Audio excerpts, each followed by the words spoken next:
Sejam bem-vindos, bem-vindas, queridos e amados alunos do curso Mater Dei de Teologia Bíblico-Doutrinal.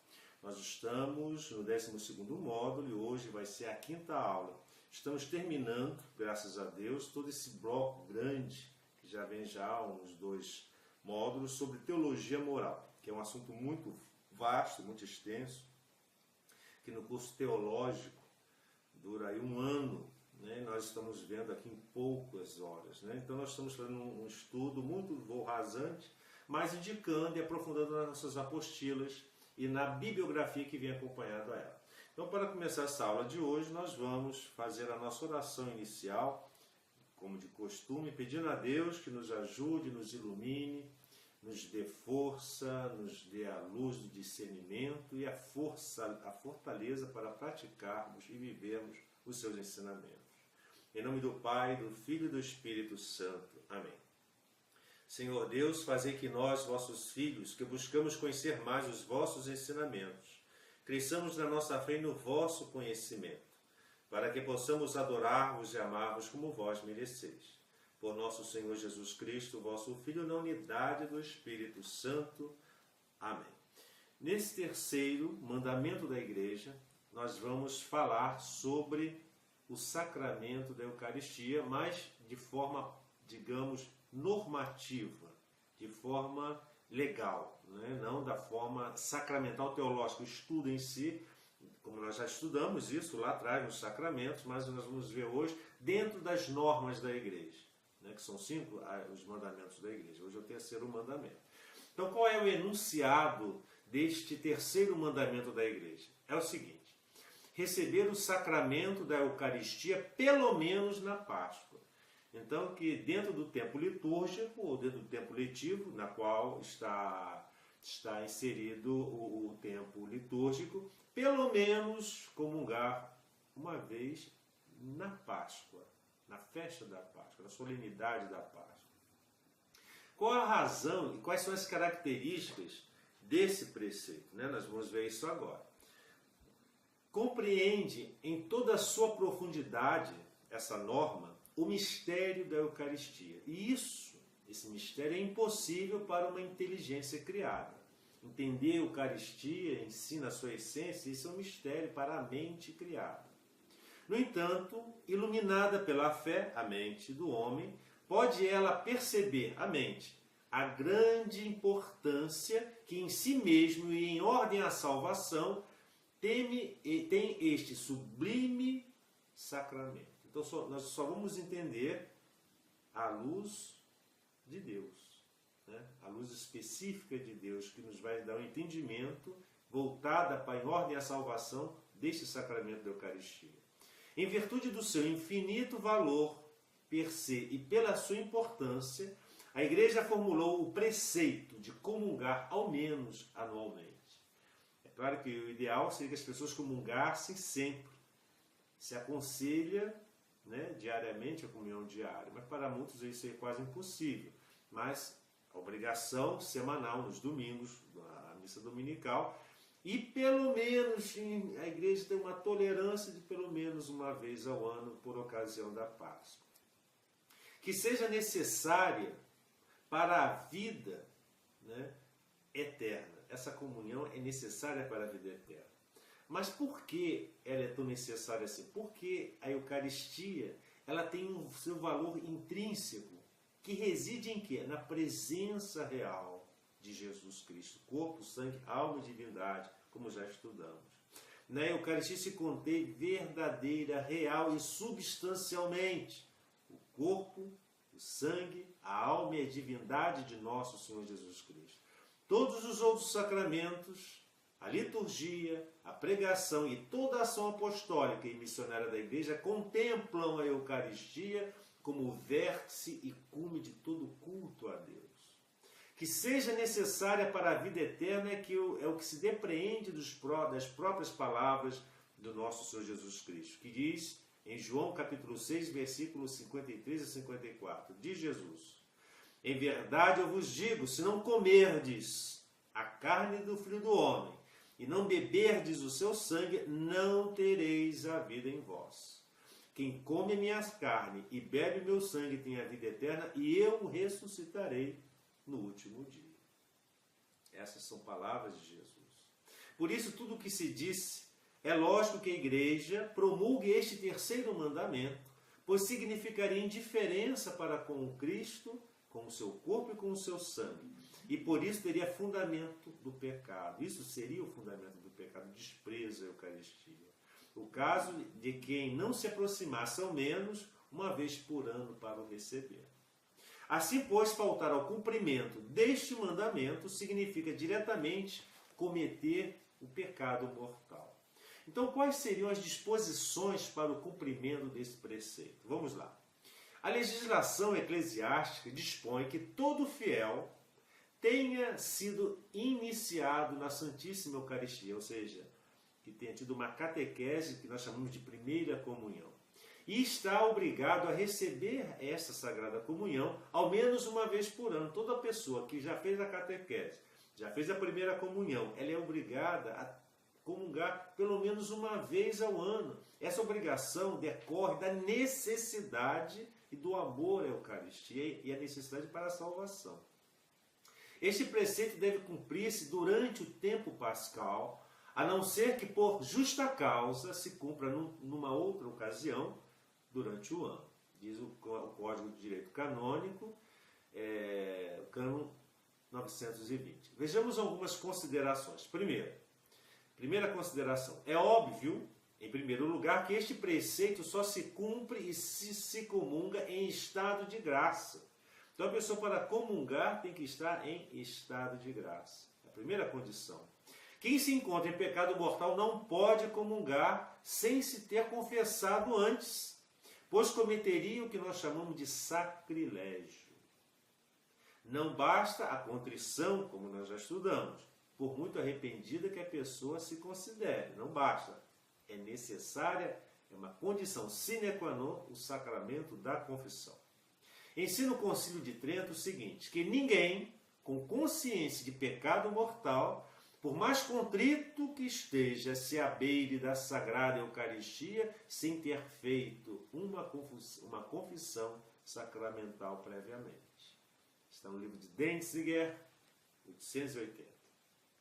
Expressamente o diz São Paulo, na sua primeira carta aos Coríntios, capítulo 11, versículos 28 a 30. Diz São Paulo: examine-se, pois, cada qual a si mesmo, e assim coma deste pão e beba deste cálice, pois quem come e bebe sem fazer distinção de tal corpo, como a come e bebe a sua condenação.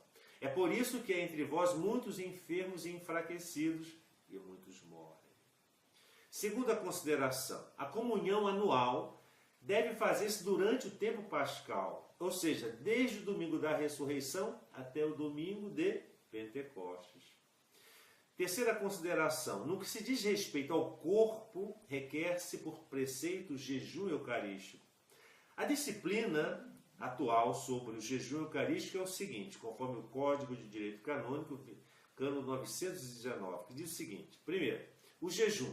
O que é o jejum? É abster-se de qualquer alimento ou bebida, deve ser desde 1 hora antes da comunhão. Segundo, a água e os medicamentos não quebram o jejum. Terceiro, os doentes ou pessoas de idade avançada podem comungar, ainda que haja tomado alguma coisa na hora imediatamente anterior à comunhão. Então, uma pessoa de idade avançada, devido a seu estado frágil, vulnerável, ela não é exigida dela que tenha mantido o jejum e pode ter comido alguma coisa imediatamente antes da comunhão. Quarto, no caso precedente, se encontram também as pessoas que cuidam dos doentes e dos velhos. Então, as pessoas que são cuidadoras, que têm um cuidado especial dessas pessoas vulneráveis, doentes e dos velhos, essas pessoas, mesmo nessa situação, elas são, digamos assim, excluídas dessa exigência do jejum eucarístico de 1 hora antes da comunhão. Vejam bem o detalhe. É o jejum 1 hora antes da comunhão, não antes da missa. O ideal é que nós nos mantenhamos em jejum pelo menos antes da missa. A essa largueza, essa tolerância da igreja é para não prejudicar as pessoas. Nesse mundo corrido as coisas mudam e a lei da igreja ela pode ser mudada, alterada, não a lei divina, jamais. Mas a lei eclesiástica ela é alterada de acordo com os tempos e as circunstâncias, desde que não fira a lei divina, é lógico. Mas essa largueza, digamos assim, é para não prejudicar as pessoas diante da real situação do mundo moderno que vivemos.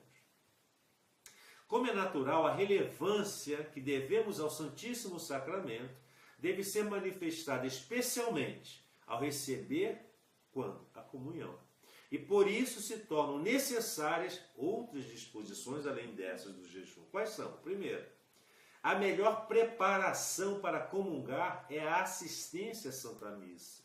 E por isso no Código de Direito Canônico, no Cânon 918, se aconselha aos fiéis que procurem receber a comunhão dentro da Santa Missa. No entanto, esclarece também o Código que, quando alguém pede a comunhão com justa causa, se lhe deve ministrar o sacramento fora da comunhão eucarística. Às vezes a pessoa ficou muito tempo sem se confessar, pecado mortal, se converte, vai se confessar, na igreja procura o padre, se confessa, faz aquela confissão que há anos não fazia, há muito tempo. Então a pessoa se converte, recebe a graça sacramental, ela pode pedir ao sacerdote que lhe ministre a comunhão eucarística. O sacerdote pode e deve, nesse momento, ir com ela até ao altar, o Santíssimo Sacramento, lhe ministrar a comunhão fora da missa.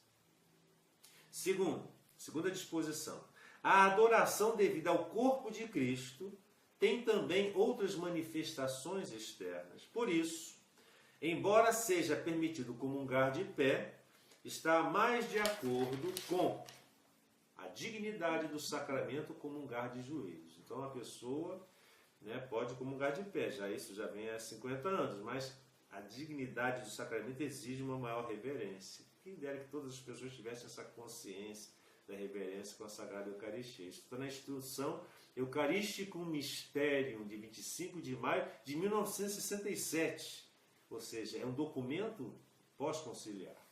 Terceira disposição. Por idêntico motivo de reverência e adoração, o modo tradicional de comungar foi por muitos séculos receber a Sagrada Hóstia diretamente na língua, por ser esse o modo mais apropriado e evitar risco de profanação ou irreverência. Isso está na Instrução Memoriale Domini, de 29 de maio de 1969. Há muitas pessoas que alegam, mas às vezes se peca mais com a língua do que pela boca. Isso é bobagem. Isso não justifica. Porque se peca mais, então pode se receber pela mão, porque se peca menos pela mão. O problema não é se peca mais pela língua ou se peca mais pela mão. É que com a mão nós corremos o risco de profanação, porque você, se tem uma partícula que cai na mão, você vai ficar lambendo a mão. É questão de higiene. Mas, quando se recebe na língua, é o sacerdote que dá o alimento. Assim como a mãe dá o alimento ao filho, a mãe dá a papinha para o filho, a criança, o sacerdote dá para o filho espiritual, o filho da igreja, a comida diretamente na boca, que é a refeição sagrada, a Santíssima Eucaristia. Hoje virou, infelizmente, em muitos lugares, self-service. Isso aí é errado, é profanação e não se deve fazer, deve-se evitar tudo isso. Agora, outros pontos com interesse, para nós aqui. A primeira Eucaristia, a primeira comunhão. A igreja faz um apelo aos pais, ou aos que os substituam, e igualmente aos párocos, para que todas as crianças, ao chegarem à idade da razão, ou seja, aos 7 anos, se preparem e, confessando-se previamente, façam o mais cedo possível a primeira comunhão. Eu já vi em alguns lugares aí, paróquios estão empurrando a primeira Eucaristia lá para 10, 11, 12 anos. Hoje a criança, como sempre, mas hoje mais ainda as crianças são precoces. Se são precoces para entenderem outras coisas erradas, por que não podem ser precoces para entender as coisas divinas e corretas? Então, o ideal é que as crianças comecem a partir da idade da razão, por volta dos 7 anos, que elas já tenham a catequese e comunguem por volta dessa idade. Eu, pessoalmente, eu me comunguei no dia 20 de outubro de 1968, com 7 anos de idade. Me lembro de tudo, da catequese, tive uma excelente formação, minha mãe era catequista, a escola tinha catequese, era uma escola católica, e graças a Deus, né, sou sacerdote, isso não me afetou negativamente nada, muito pelo contrário. A questão da comunhão frequente. A igreja tem recomendado vivamente a todos os fiéis, sobretudo desde alguns anos, a prática da comunhão frequente, ou seja, até diária comunhão. São Pio X ensinava que Jesus e a sua igreja desejam que todos os fiéis se abeirem diariamente do sagrado banquete, principalmente para que, unidos com Deus e por meio do sacramento, nele encontrem forças para refrear as paixões, purificar-se das culpas leves de cada dia e impedir os pecados graves a que está exposta a fraqueza humana. Está no decreto Sacra Tridentina Sínodos de 20 de outubro de 1905. Atualmente a Igreja permite receber segunda vez no mesmo dia a Eucaristia. A Igreja permite receber 2 vezes a Eucaristia no mesmo dia. Desde que, quais são as condições? Desde que a segunda ocasião de comunhão seja dentro da missa, ou seja, você assistiu uma missa, vai comungar de novo no mesmo dia, que seja dentro da missa. Uma vez que as razões que a justificam radicam, ou seja, têm os seus fundamentos precisamente nas circunstâncias que caracterizam essa celebração. Isso está no cânon 917 do Código de Direito Canônico. E é a resposta da Pontifícia Comissão para a Interpretação Autêntica do Código de 11 de agosto de 1984, que diz que só se pode comungar uma segunda vez no mesmo dia, não mais 2 vezes. A única exceção a esta regra é o perigo de morte, em que se pode comungar uma outra vez fora da celebração eucarística. Então a pessoa comungou uma primeira vez de manhã, comungou uma terceira vez de tarde. De noite, até em perigo de morte, deu um infarto, o médico diz que não tem jeito, vai falecer. Se ela quiser comungar, ela tem direito. Né? Em periculum mortis. Para a comunhão frequente e até diária, não se exigem senão as disposições de preceito. E quais são as disposições de preceito? O estado de graça e o jejum eucarístico. A reta intenção, ou seja, para agradar a Deus e não com a finalidade humana ou rotineira, por questão de vaidade espiritual. Né? E uma outra observação sobre a questão da comunhão frequente, que as 2 celebrações da missa têm intenções diferentes. Então, de manhã, eu fui numa missa na qual eu tenho devoção. Se à noite eu tenho uma outra missa, de uma formatura, em sufrágio de uma alma de alguém, eu posso comungar novamente. A comunhão sob as 2 espécies. A comunhão sob as 2 espécies só é necessária para o sacerdote que celebra a missa. Só o padre necessariamente comunga sob as 2 espécies. O que se acaba de dizer é verdade. É verdade de fé, definida pelo Concílio de Trento, na seção 21 do Cânon 1, e se encontra em Denzinger, no número 934. O sacerdote celebrante deve comungar sob ambas as espécies na missa, visto que deve ter feito a dupla consagração do corpo e do sangue, para que se realize a imolação incruenta do sacrifício da missa, e este sacramento deve ser consumido, tornando-o como alimento da alma. Isso já estudamos lá sobre a Eucaristia e na Santa Missa, lá atrás, nos módulos anteriores. Por causas justas, a Igreja introduziu o costume de distribuir a comunhão aos fiéis só debaixo da espécie de pão e condenou os ataques dos hussitas e dos protestantes contra este costume. Então a Igreja introduziu esse costume dos fiéis, dos demais fiéis fora do sacerdote, de comungar só sobre uma espécie, que é o pão. Mas os hussitas e os protestantes, eles criticavam isso. A Igreja reafirmou, não, que eles estão errados. Essa questão das heresias nós vamos estudar próximo. No próximo módulo nós vamos estudar as heresias. Então não vou aqui me ater à questão dos hussitas nem dos protestantes. Diz-nos a fé que sob cada uma das espécies consagradas se contém Jesus Cristo integralmente, com seu corpo, com seu sangue, alma e divindade. Então se eu comungo só o pão eucarístico, a hóstia consagrada, ali está presente o corpo, o sangue, a alma e a divindade de Jesus. Se eu comungo somente o sangue, né? O vinho consagrado, transformado, transubstanciado no corpo, sangue de Jesus, no sangue de Jesus, ali está também o seu corpo, sangue, alma e divindade. Né? Isso é importante, isso é catequese básica. Né?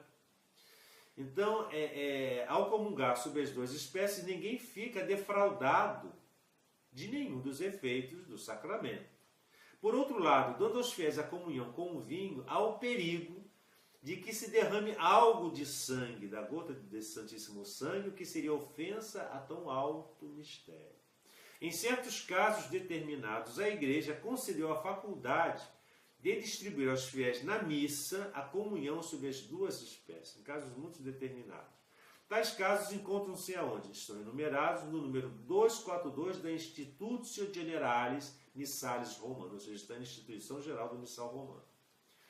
No número 240 desse mesmo documento, que está no Missal, determina-se que quando se dá a comunhão sobre as duas espécies, é gravemente obrigatório assegurar-se que os fiéis conheçam bem, sem perigo de erro, a doutrina da Igreja sobre este tema, o que não haja risco de irreverência para com o Santíssimo Sacramento. E para concluir este vídeo sobre o terceiro mandamento da Igreja, nós vamos falar sobre o sagrado viático. Nós já estudamos isso em vídeo anterior, em aula anterior, mas vamos aqui sobre o ponto de vista normativo, como se dá o sagrado viático. Bem, a comunhão tem o nome de viático, como nós já sabemos, quando se recebe em perigo de morte, a pessoa já está em viagem para o céu. Então, viático, ou seja, para o caminho até Deus, né? A palavra viático significa provisão para a viagem. E, efetivamente, a comunhão do doente em perigo de morte é ajuda e provisão para a grande viagem para a eternidade. A Igreja, cheia de amor para com todas as almas, determina que se deve administrar o viático aos fiéis que, por qualquer motivo, se achem em perigo de morte. Está no Código de Direito Canônico, no cânon 921. Diz o cânon do terceiro mandamento. O terceiro mandamento da Igreja tem seu fundamento canônico também. Diz o cânon 921, parágrafos 1º e 2º. Diz o seguinte: todo fiel que tenha sido iniciado na Santíssima Eucaristia está obrigado a receber a Sagrada Comunhão ao menos uma vez por ano. E o parágrafo 2º, este preceito deve cumprir-se durante o tempo pascal, a não ser que por justa causa se cumpra noutra ocasião durante o ano. Então vejam bem, né, é importante que nós tenhamos muito em mente essa questão da necessidade e obrigação de se comungar ao menos uma vez por ano. Isso aí é uma tolerância limite da Igreja, né, em relação ao seu fiel. Agora, nós, como cristãos, que buscamos a perfeição em Cristo, que buscamos a santidade, temos que comungar o mais frequente possível. Nós nos alimentamos diariamente, várias vezes ao dia, para mantermos e nutrirmos o nosso corpo. Quanto mais a alma, o espírito, que está sempre no embate espiritual contra as tentações, contra as influências maléficas, demoníacas, satânicas, nós temos que buscar o auxílio espiritual. E qual é a fonte? São os sacramentos. Qual a fonte por excelência? A Eucaristia. Que o Senhor nos abençoe, guarde-nos de todo mal e nos conduza à vida eterna.